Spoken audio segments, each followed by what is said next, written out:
Are you an investigative professional?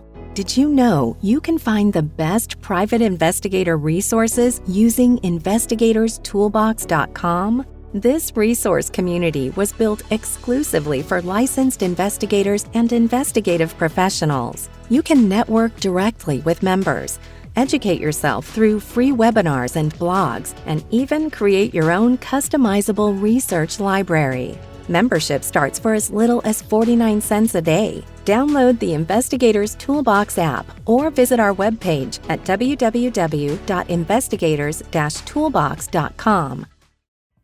You guys have been hearing for a long time about how much I love Crosstracks, but now you're going to hear from somebody else. So we got George Gerges here. George is a member and a user of Crosstracks. George, tell me real quickly what you love about Crosstracks. The simplicity of using it and the ability to customize everything that you could do with Crosstracks is awesome. It actually allowed me to take the way that I do my business and implement it into their system. And not only am I able to manage 10 or 15 cases, I'm able to manage 50 to 100 cases with the same effort. Fantastic. So Crosstracks, the case management system, they are SOC 2 certified. Basically, that's an encryption, really an upgrade. They're the only ones out there that are doing it. So please support this great sponsor that supports our show. Check them out. The links are in the show notes. Crosstracks, if you're an investigator, you should be using them today. Are you an investigative professional with an international problem you can't solve? Conflict International has the knowledge and relationships to jump in for you. We compensate investigators for referring cases to our office. Contact us today for details. Conflict International uses insight, intelligence, investigation, risk management, and strategic solutions to solve problems troubling individuals and companies of all kinds, anywhere around the world.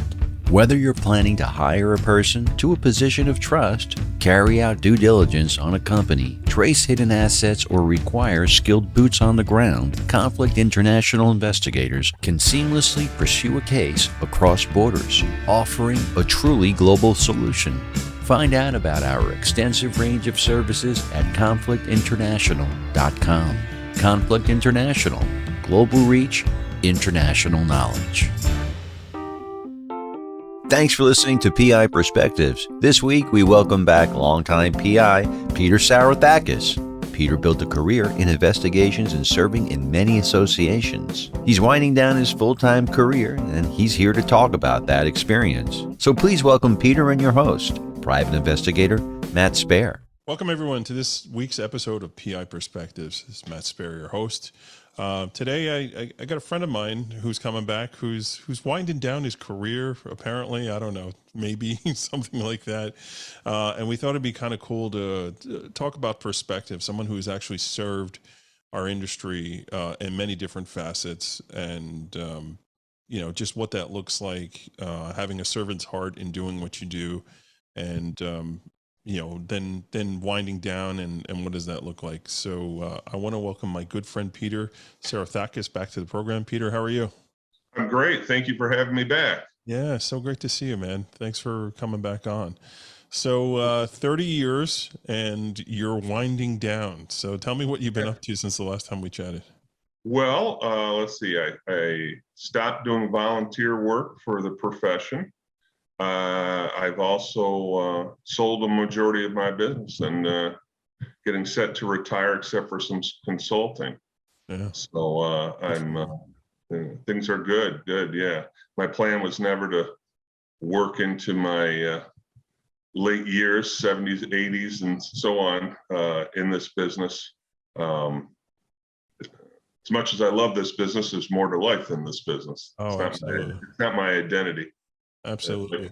Well, I was mentioning before we started recording, and for those of you who are watching video, Peter looks like 20 years younger than when he was doing all that stuff. So looking good, man. Thank you. It's been worth it. Yeah. It's been worth it, no doubt about it. It's been a wonderful ride, and I would, for the most part, I wouldn't change anything. Yeah, I just started my 18th year, like last week. And, it's crazy how quickly the time flies. And, next thing you know, it's like, wow, how did I get here? And it was funny. I was at a point early on in my business where I was like, I never want to be that big. I'm more of a boutique guy, just doing my thing, and I'm happy doing it. And then like you start building a little bit, and you become a little bit bigger, and you become ambitious, and then your client list grows, and next thing you know, you got 8 people working for you, and you go, how the heck did I get here? Right. Right. So it's been good. Totally. Oh, very good. Definitely. So I wanted to touch a little bit on the whole servant thing, because that's one of the things that I've always admired about you. And I really feel we don't talk about it enough, that, as investigators in a particular industry, how important it is for us to serve. John, this is something that John LaJoy had talked about all the time. John passed recently. And his last address to the NALI group was pretty much serve, in some capacity, serve on a board, do something to make the industry better, right? Always try and leave it better than when you got here. That's a good mantra to have. So I wanted to dig into that with you. So you've served on a bunch of boards. What have you served on? Well, let me just say real quick that John LaJoy, what a wonderful human being, will be missed by so many, and definitely a servant of this profession, right? For many, many years. You may not have always agreed with John, but he was a hell of a man, and his heart was in the right place always, especially for his beloved NALI. He loved that organization, so he's to be missed. But definitely by me, I consider him my friend. Yeah, me too. Yeah. But to answer your question, I have served, I've served with ASIS International as their investigations council chair. When they still had that, they don't anymore. Served in NALI, legislative chair, and different committees.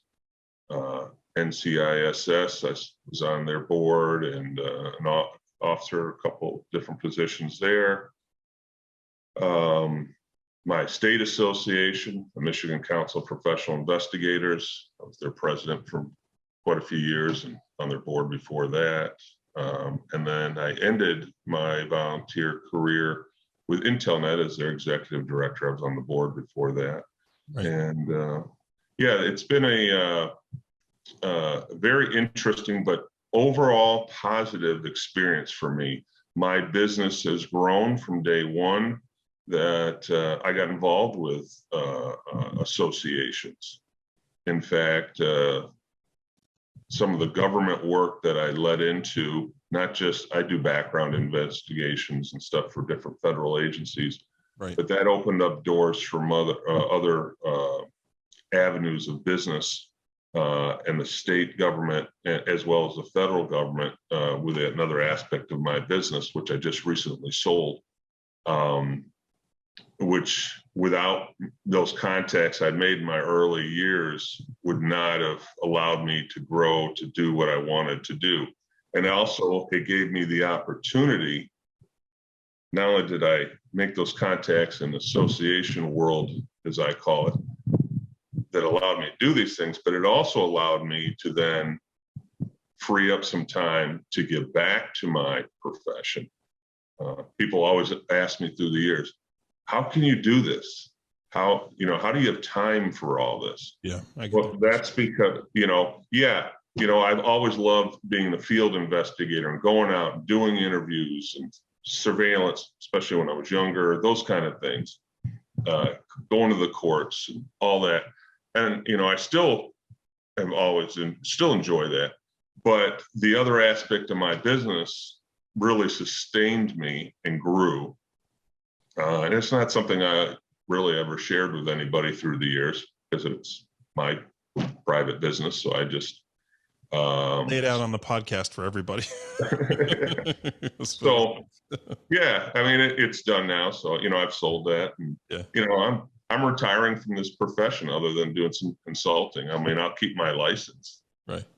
But I have had and will not work up into my 70s, 80s, and 90s, like some of these folks that we know that, you know, their whole identity is associations or being an investigator. There's more to life than that. Yeah. And it's got to enjoy the fruits of life as well as the other things. And so that's kind of where I'm at. But the association world, I mean, I'd encourage anybody to get involved, at least join and attend meetings. But I would say take a step further to your benefit. A lot of people are like, no, not for me. But it gives you an opportunity to meet different people at a different level than just showing up at a meeting or a conference or being a member. It kind of thrusts you in the spotlight a bit, so people come up to you and introduce that they may not, or you have an opportunity to talk in front of groups. It's nice to be called by your bar association in your state to talk in front of a bunch of attorneys because you're the president of your state association. Sure. Or the executive director of your association and things like that. Well, yeah, the association and profession benefits from it, but let's be honest, you personally do for your business. Yeah, that's the thing to consider too. So it is kind of a marketing thing, even like when you're going to meetings for new clients. Yeah. One of the things I always push is the associations I'm a part of and the associations I actually serve on. And, right. There is that prestige to it. Oh, you're the first vice president of the New York Association. Oh, that's really cool. And right. I always relate it to their thing. So like the trial lawyers have their own association, right? Mm-hmm. So when I go and I approach it and they're like, tell me a little bit about yourself. Oh, well, I'm the first vice president of Aldenese in New York, the state association. It's very similar to your NISLA, right? So the things that NISLA does, how it advocates for the legal profession, making sure that, the rights are being preserved for lawyers to litigate and all that. And like Aldenese is the same thing, but it's just for private investigators. So like I'm serving on that board, and then it's like the light bulb goes off and they go, oh, wow. Okay. That's very cool that you're doing that. And, it basically lets the attorney know, like, this person cares about what they do. Right. So, does it get me work? Maybe. Does it hurt? Definitely doesn't hurt. As long as I'm doing their work. Like if I'm doing everything for the I can tell you it's gotten me a lot of work over the years. I mean, a lot of work. In fact, I would say being a member and a board member or a committee member, somewhere a little bit of a title, if you will, of an association is stronger than your PI license. Yeah. Because over all the years I've been working, I think I've been asked twice in my career to see my PI license. But they sure seem happy when they find out that you're the chair of this, executive director of this, or the president of this. Yeah. They're like, oh, like you said, this guy, is involved. He's a professional. Not only that, like, so let's assume that you have to go to court and you got to testify on that you're working on. And when they start laying down the foundation of your background, this makes you look better. Sure does. It sure does. Creates that idea that you care about what you're doing. It also sets you above, in my opinion, that small percentage of our profession that are the bad apples. Right. You don't see many of the bad apples in positions helping their profession. It's all about them. Yeah. Whether they're committing crimes or doing things that are just unethical in general, those kind of things, it sets you apart from that. So if you end up speaking to media, it sets you apart from that. Media doesn't always get it, but sometimes they do. Yeah. And that, associations have a way of weeding out folks that shouldn't be there. Yeah, for the most part. It's pretty obvious. Every group has some. There's no doubt. I mean, they do. We're it's a volunteer group. It's not like you're that's the joining a federal agency and doing you do the best background you can with what you got on members, but there's reality too.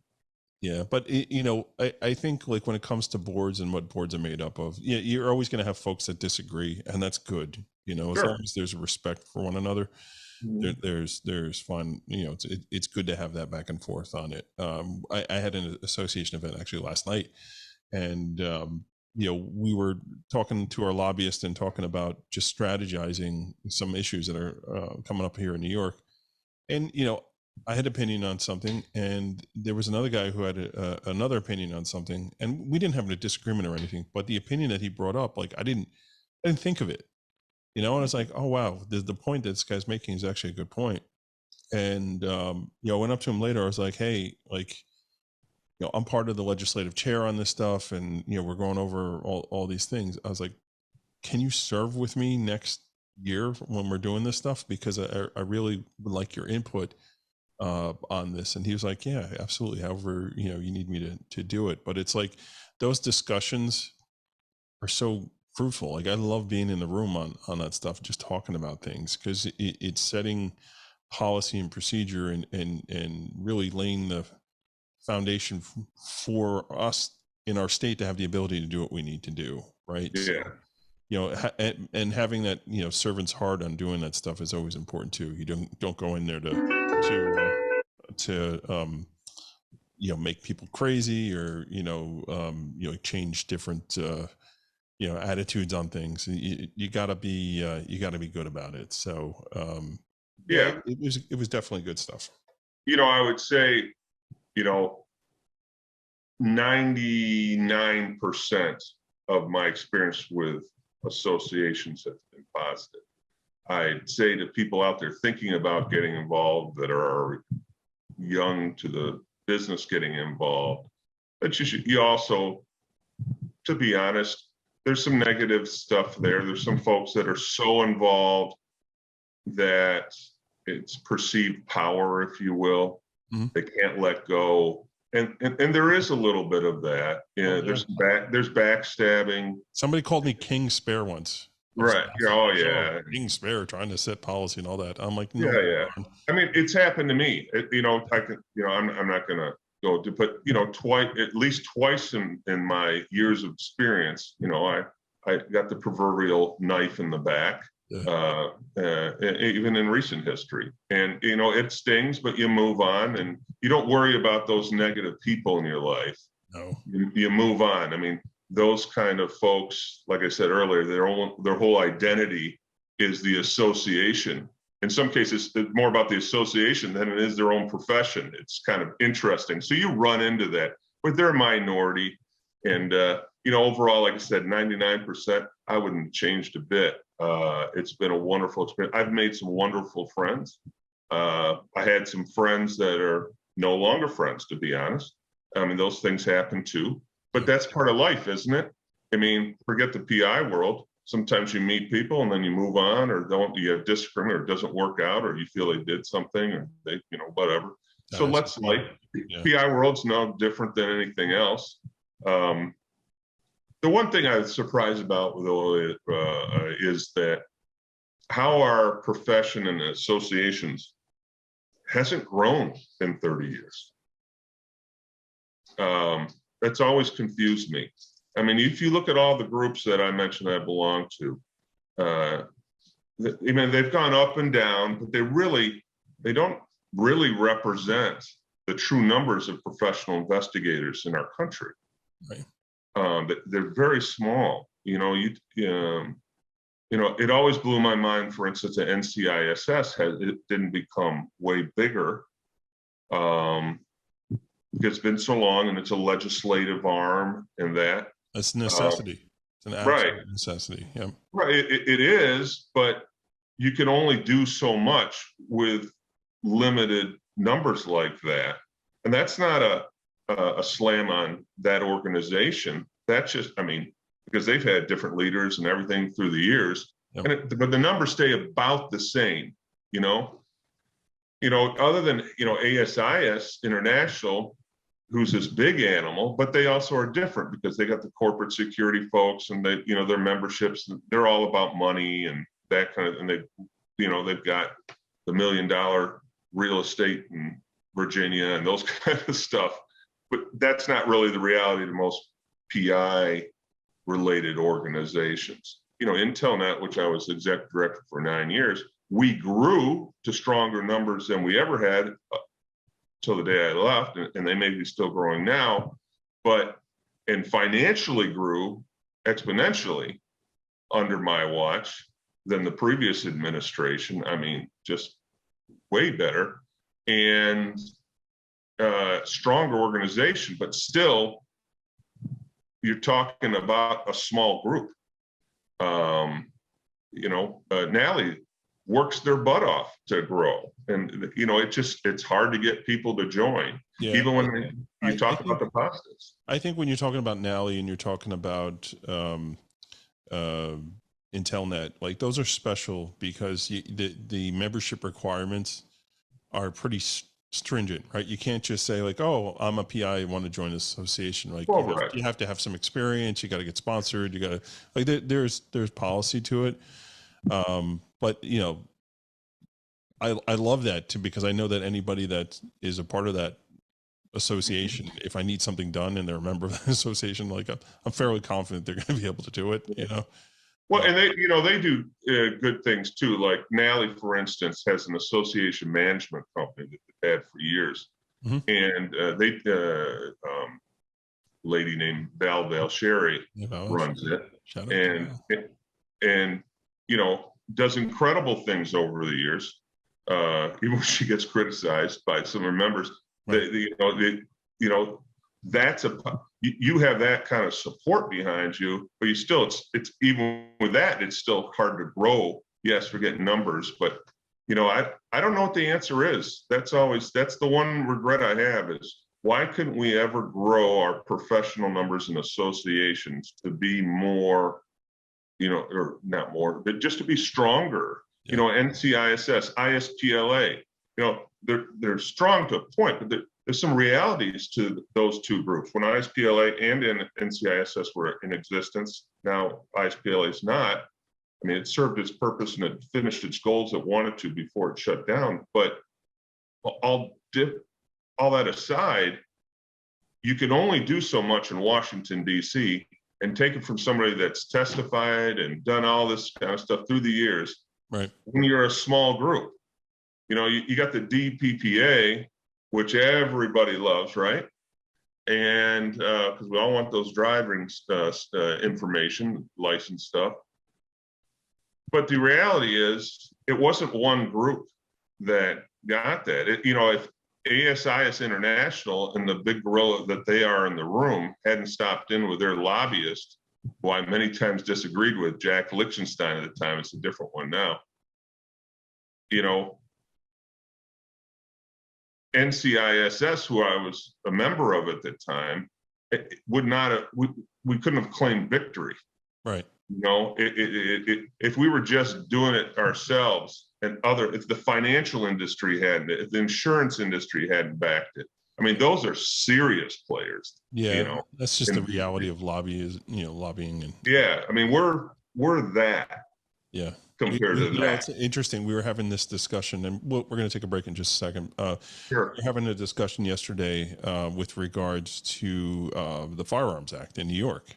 Mm-hmm. And for those who are outside of New York, like they're pushed through legislation like limiting people who have carry permits, to go to certain places with their firearms, even though they're licensed and they're able to do it, they're not able to essentially perform their job. And there was an exception, a carve out for security guards, but not for private investigators, and there's a lot of minutia there. But the discussion, and this goes back to one of the other perspectives of one of the other guys in the room we were talking about it, is whether or not we get involved with this, because there was like lending a name of an investigator to be a plaintiff on this stuff. And the idea was, obviously we don't know who's going to win our governor. We have the son of a private investigator who's running for governor who may win. And then we have the current governor who, we won't have that type of relationship with. And the thing was, the issue that this person brought up was like, we've worked really hard for our reputation. And if we attach ourselves to something, we may anger some people that are on our side right now. And do we want to put our hat in the ring? And the thought process was we're small potatoes, right?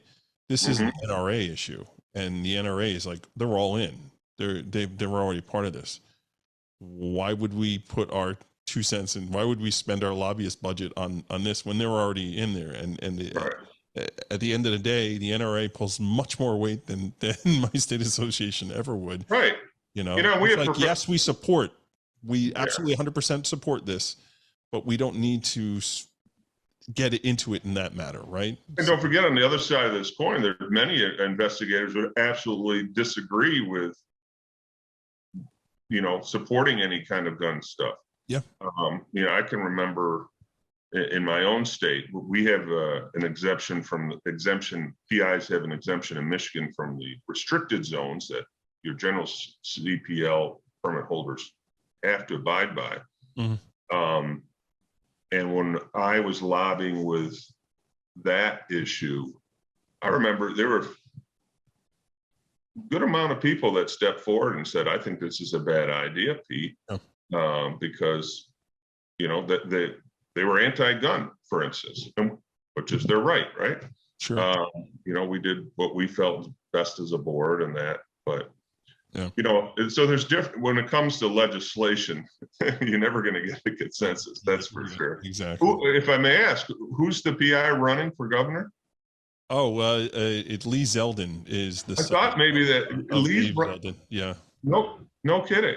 Yeah. I did not realize. See, I've been out of the legislative thing for a bit. Lee is running. That's excellent. He actually has a chance to win, which is awesome. So wow, yeah, he is a good person, a good advocate for our profession. Good man. I remember going to his office a few times and meeting with him. Yeah. And of course, his dad I'd known for years. Great family and good people. Yeah. Good luck to Lee. Yeah, we're rooting for Lee. We definitely are. Yeah. He's good for our profession. I think so. So this is a good part to take a break where we ran a bit long, actually.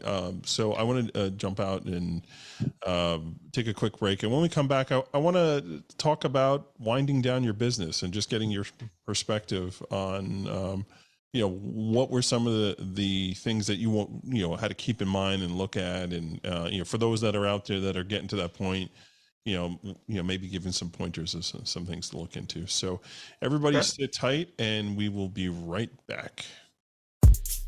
Nally is at it again with its next regional meeting. There's some awesome training scheduled in Alexandria, Virginia on October 27th and 28th. The focus is on what it takes to become a certified legal investigator. So learn more at nally.com.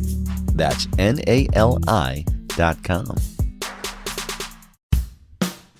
Information Education Consultants is proud to announce that their Certificate of Professional Investigation is now available online at IECOIT.com.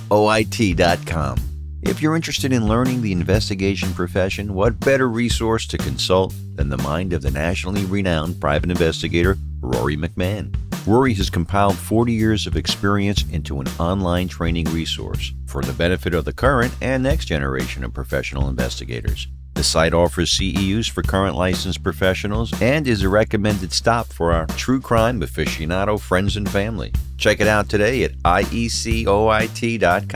That's IECOIT.com. Looking for an insurance agent that puts you first? Every PI business is different. That's why OREP Insurance can shop multiple markets to ensure you get the best coverage to meet your unique business needs.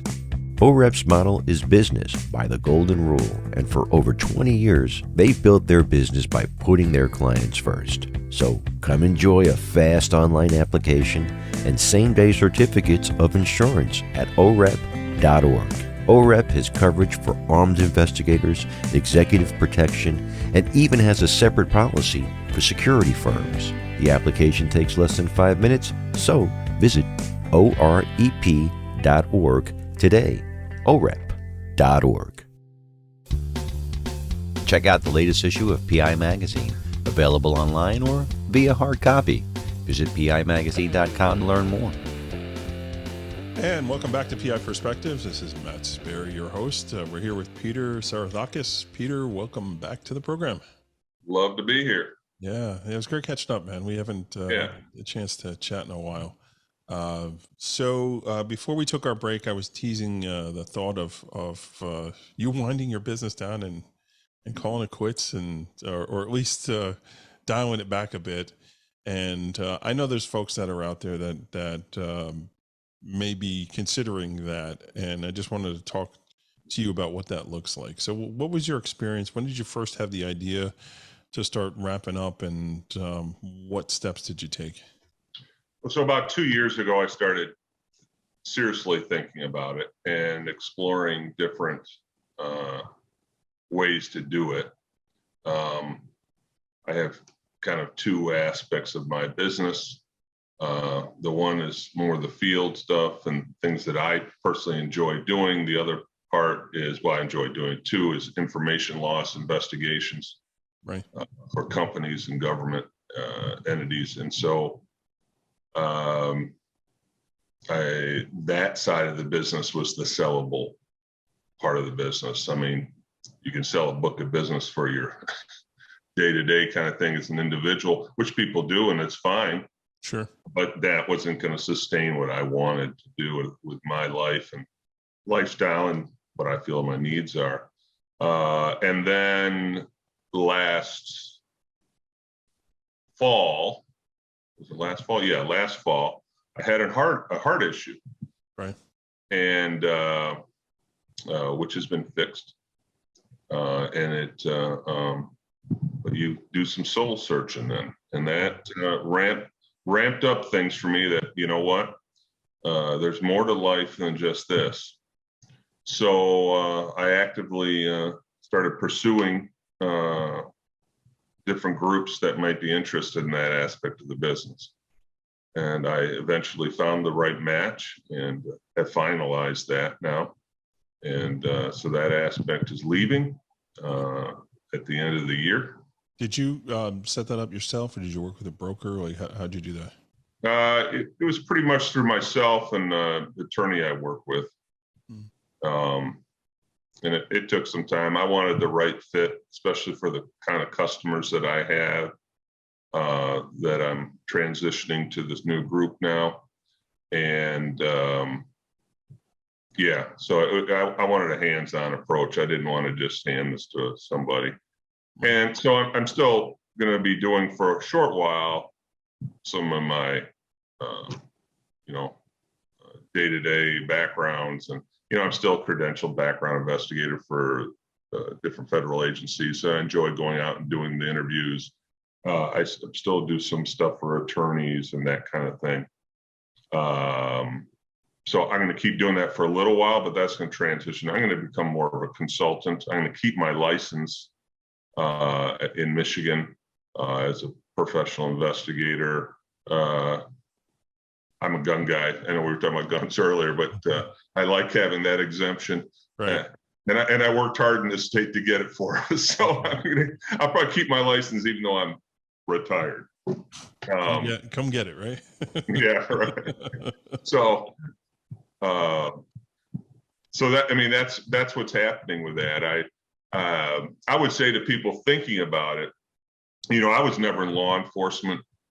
I came private sector the whole way. Yeah, me too. And so this has been my career where, a lot of folks, 20 to 30 years in law enforcement, then they get out, whatever level of law enforcement there is, and they start a business, which is great, or the military or intelligence we're in.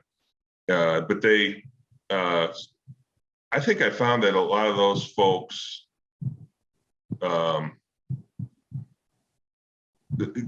they must love to work into their late years, because I don't understand why you clearly have this pension coming in, and then you've got this other money you've been making for the last 20 years. Why you keep working into your 70s, 80s, 90s? Right. But if you're looking at it, there's a way to do it. And the way to do it, and the way it worked for me, was through networking, through actively pursuing areas I was looking for. I acted like an investigator. I investigated the possibilities and what were out there. Gotcha. I think what happens, you keep, talking about like how does somebody like get into their 70s or continue to do all this. I think one of the things that ends up happening is because the work that we do is so time consuming, and it just, we really pour ourselves into it. It's almost like if you don't do other things with your life, you don't have that identity, and not having that work-life balance. It's kind of like all right. And their whole identity is being a PI. Yeah, you get trapped in it, you like the notoriety, you like going to events and saying, oh wow, like here's so and so, they really know all their stuff. But it's we definitely have some people with, our profession is full of, and us too, if we're honest. We're an ego type A driven profession. Not me. Well, you'd be the only exception, I'm sure.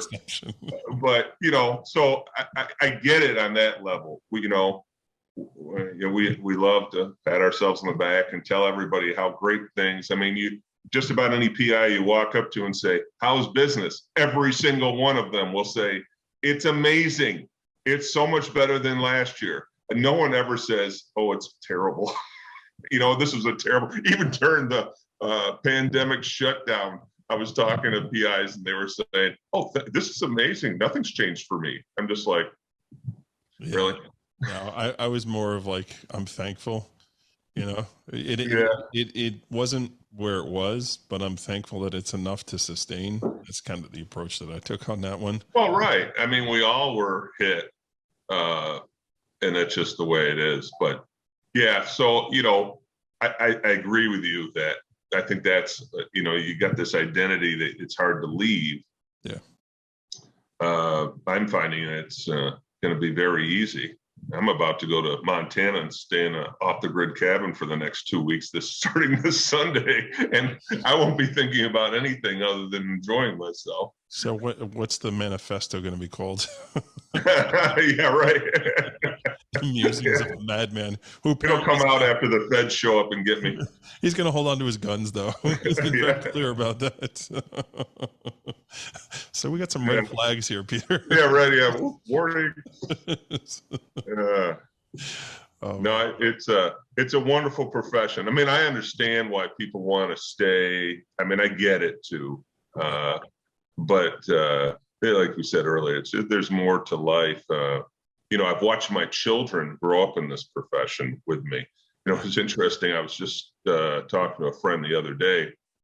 I was about to speak at a Michigan Association meeting, and on the other one part of the state, and my wife went into labor literally 5 minutes before so I left. I left and went straight to the hospital. Right. Speeding the whole way there to get there in time, which I just made it. But it's funny. Every time, both times the kids I was at doing something PI related. Of course you were. My second kid, I was in Detroit, and we were living in Detroit, Michigan, and living up near Lansing, Michigan, and she went labor again. Wow. Up I went. So now they're grown adults, and my one son's going in, he's law enforcement, the other one's becoming a nurse. I mean, it's great. But it all, well, I'll tell you, one of the things that I notice is my own kids too, right? I got a bunch of kids, and just seeing their analytical minds, on problem solving, or having a question about something and just working it through. It's like, right. You see the fruits of your labor. How is this person so analytical? Why are they asking us? Oh, yeah, they're mimicking daddy. It's like they watch what I do, and they're picking up on it, which is really neat. I mean, yeah. My wife's pretty analytical too. So yeah. My ex-wife, their mom is a forensic psychologist for court system, and she's been a speaker on some like at IntelNet, for instance. Mm-hmm. And you're right. I think we pass on some of that stuff to our kids. I see it in mine for sure. Just like you're seeing in yours. Yeah. This profession has provided me a life. It's provided me a way to help fund my children's college. It's provided me the ability to meet people I would have never met. I mean, I've met members of government, governors and Right. I mean, Congress people and all sorts of senators and stuff. And you've helped write laws. I mean, who can say yeah, that? You know? right. You know, when I think about it, sitting next to our governor and watching him sign something that I actually helped write. That's cool. Not just once, but a couple times. I was just like, wow, you know, that was quite a moment, something I'm very proud of. But I would have never been able to do had I not been involved with the association. Of course. Yeah, and, you know, NCISS and ISPLA. I mean, I went to Washington, D.C. I don't know how many times and got to meet interesting people there and see things. Right. And had just a wonderful time with our colleagues doing that kind of work on behalf of the professions. Was excellent. Yeah. Yeah, I mean, these are all great things. I mean, obviously serving is so important, and it's legacy, right? So right, you've got a little bit of legacy. I think you've earned the right to sit in your cabin and, you know, spew your wild man musings. You can go ahead and do what you need to do. Yeah, it's not my cabin, but it's friends. But yeah, this profession, it's good. You know, when I decided to sell and move on in a different direction, I'm 56, so I'm young. Yeah. You know, I'll keep working because I need something to do. I'm not going to just start running around doing nothing. But it's going to be more consulting type work and not PI work. Even though I'll hold the license, but by the end of this year, I won't be out doing field investigations or like that anymore. Yeah, and you know, there's always that risk too of your clients. You had mentioned something earlier about selling books of business and all that. That's always a gamble because, especially if you're a smaller shop, right? So, you know, your clientele is used to Peter, right? And when Peter's not doing it and it's somebody else, are they as in love with you, right? And then the other thing to consider too is, and I learned this along the way, which I thought was really, really interesting. When you're selling a book of business, you have to take into consideration the age of your client, right? So you're saying you're 56 years old, right? So, and this is Paul James talked to me about this. I thought it was really, really interesting, right? Oh, it's funny. I'm just thinking about Paul James. Have you talked to him? He's an excellent person to talk to. Paul's awesome. Yeah. So, you know, all right. So you're 56 years old. Your client that you're doing business with probably is older than you, right? Because, you know, you're getting in and maybe, you know, you got that law firm account or whatever. And maybe that person is in their 70s, right? So now I'm trying to sell you this book of business to work with this 70-year-old who may or may not be there 2 years from now, right? Maybe that person retires. And is the guarantee that the person taking over for that 70-year-old is actually going to continue to use your services? And it's like, that is part of the formula of valuation, right? How strong is that client? And what's the certainty that they're going to be around and continue to be around to use your services? And then will they even use your services if it's not Peter doing the work, right? So that's all part of the formula, which is, it's fascinating, but it's true. Like, you got to look at it. And I think, like, I was in conversation with another investigator to buy his book or whatever, right? So he contacted me and said, "Hey man, I'm hanging it up. I know you're one of the guys in New York and the type of clients that I have and the type of work that you do. Would you be interested in buying my business?" You know, and that's always like, you hear that. And I've gotten that a few times already. And I'm just like, okay, well, let me see your books. Right. You sign your NDA, you see your books. Yeah.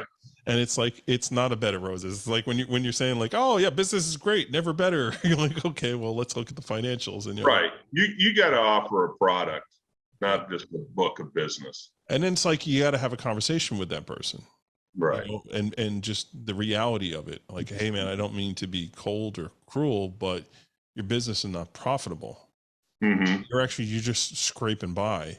And all these clients that you think you're going to bring along with me, like, right. And the proposal I had was, I'm not giving you your windfall up early. You know, I'll buy into your business and all that, but it's going to be contingencies on all these things happening, and you'll get percentage, and you'll get the number that you're looking for eventually, if Right. everything pans out the way And it's a big if. it's going to pan out. And this guy's like, not doing it. He's like, you know what? I thought about it. I got at least another year that I can work before. He's like, let's talk again next year. Okay. Yeah. Right. And to me, it's all about risk, right? So I very rarely make an investment in something that's high risk. Yeah, Right. there's risk involved, but it's always calculated, right? Absolutely. And I think getting someone who may be in your position to understand valuation is something that Paul's really good at.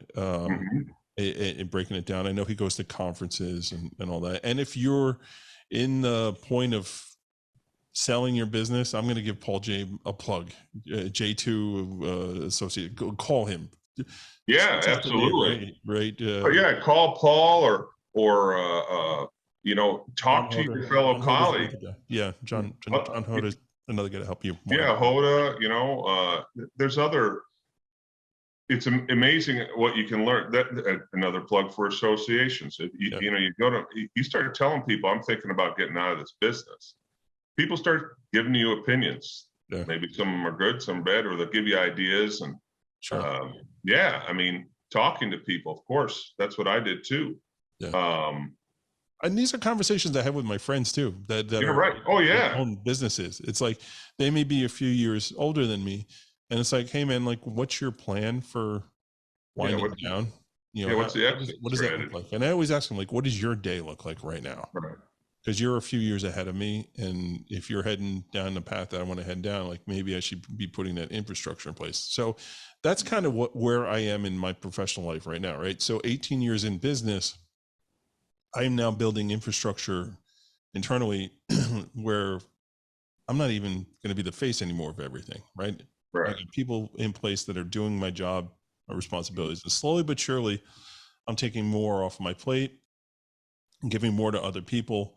And now it's more of a business than Matt Spaier's satellite investigations, right? It's starting to look more and more like just satellite investigations, you know, which again, don't ever call yourself Matt Spaier Investigations or anything like that, because no one's going to buy it, right? Right. And you want to talk about megalomaniacs and people, you know, that you know are vain. Like, why do you have to put your name in the business? Yeah.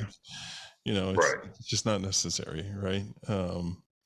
So just kind of understanding that and where you're at and laying the foundation. I'm not going out of business anytime soon. I'm not selling anytime soon, but I am laying the foundation for when that needs to happen, because I want to get the most valuation that I can when I'm ready to pull the trigger. Or maybe I never retire. Maybe I just I'm doing sales, or I'm just off on the sidelines and someone else is running, you know, which is like someone like Jan Barefoot's got that right now, which he's got a great operations guy just running everything. Shout out to Chris.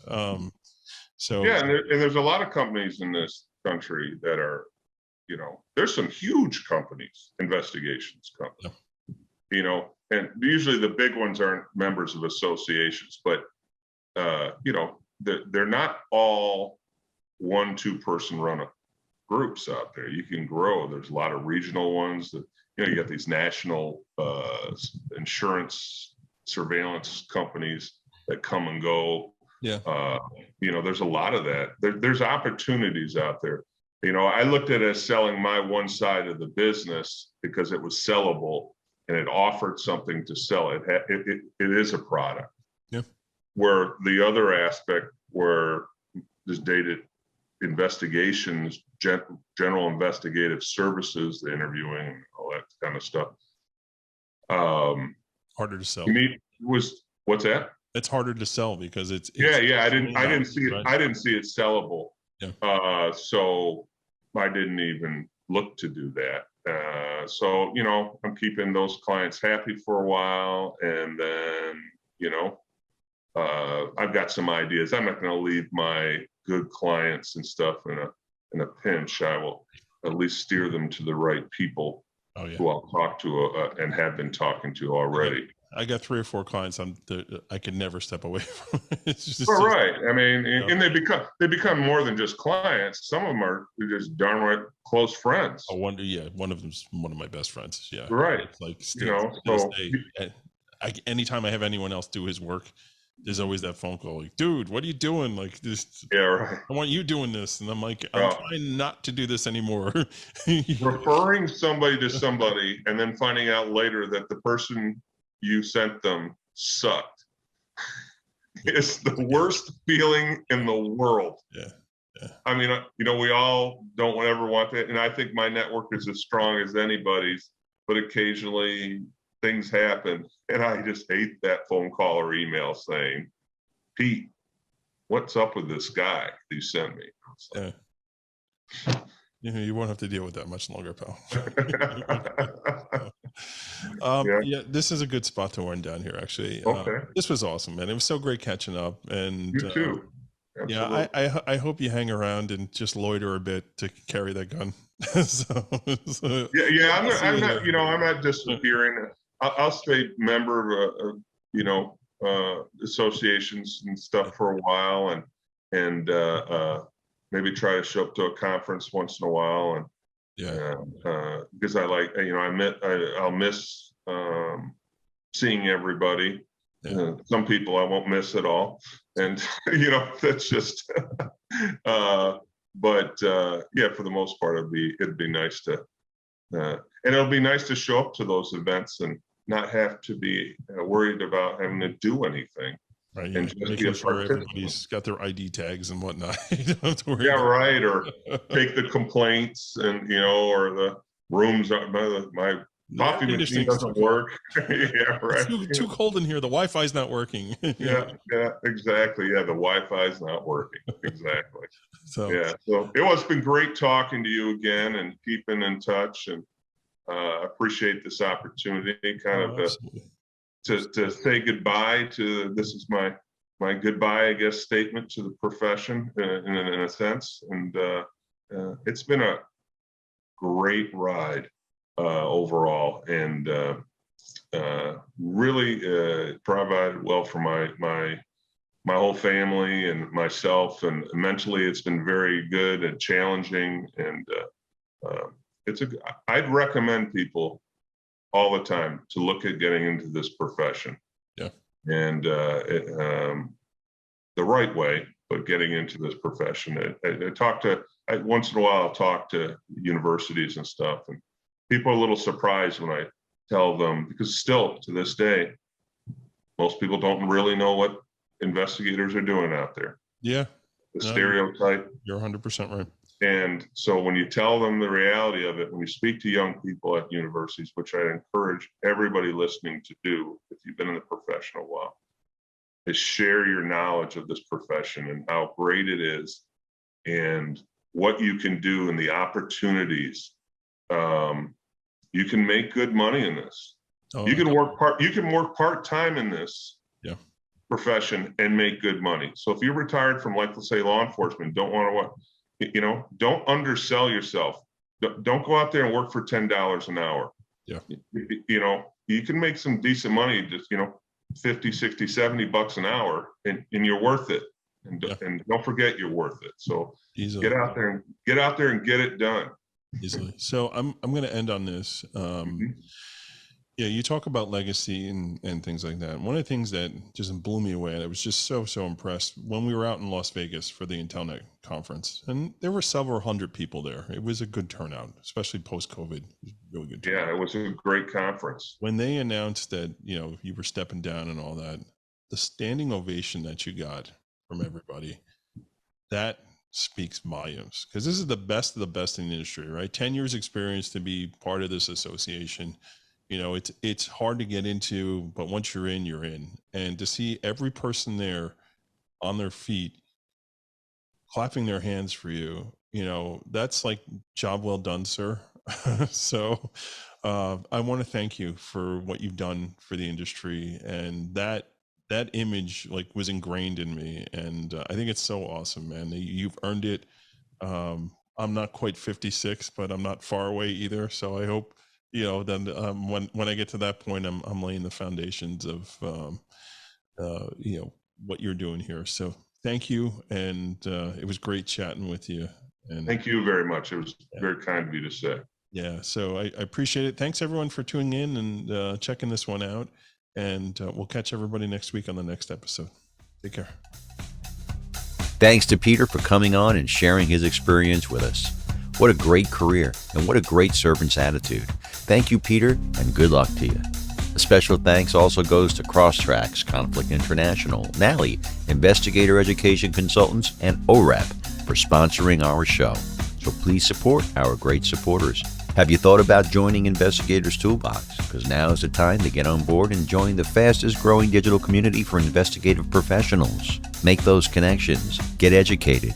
Use code PIP 201836 and save 10% when you join. If you have a question or a comment about the show, email Matt at matthews@satellitepi.com. You can also find him on LinkedIn, Instagram, and Facebook. We'd like your feedback to bring you the best shows possible. And we'll be back next week with a new show. So make sure you tune in and stay safe out there.